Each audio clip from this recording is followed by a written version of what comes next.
In this lesson, I'm going to show you how to use a lockbox.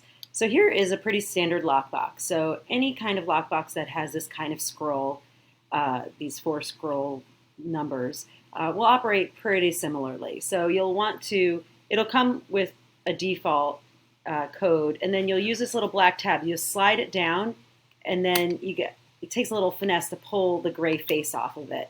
Inside, you'll see a little tab that probably says reset. So you can shift it into the reset position, and then you can scroll again and give yourself a new code. Don't use the property address, don't use your birthday, use a 4-digit code that's meaningful to you. Don't use all the same numbers, just obviously use common sense. So I just changed it to 1, 2, 3, 4, and then you go back in and you slide the tab into its original position, and then you shut the face, and then you can, scroll the code, and then you'll see I can't open it. Okay, so I'm gonna, and of course always remember your code, because if you don't remember your code, then your lockbox is gonna be stuck shut. All right, so I put it back onto 1, 2, 3, 4.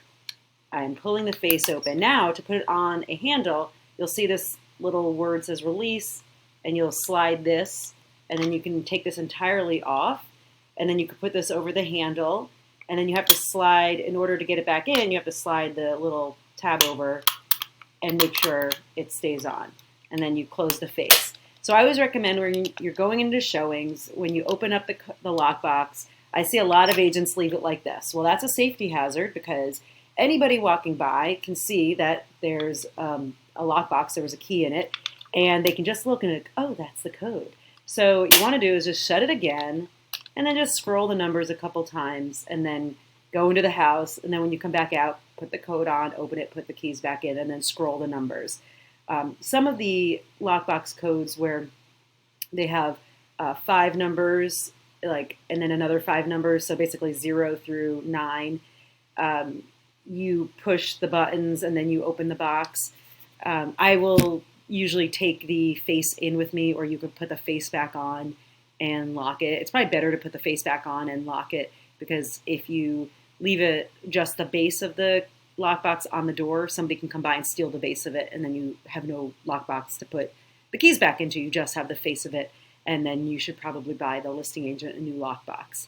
And if you have those kinds of lockboxes, make sure that you pick unique digits. So I think you can use a 3, 4, 5-digit code.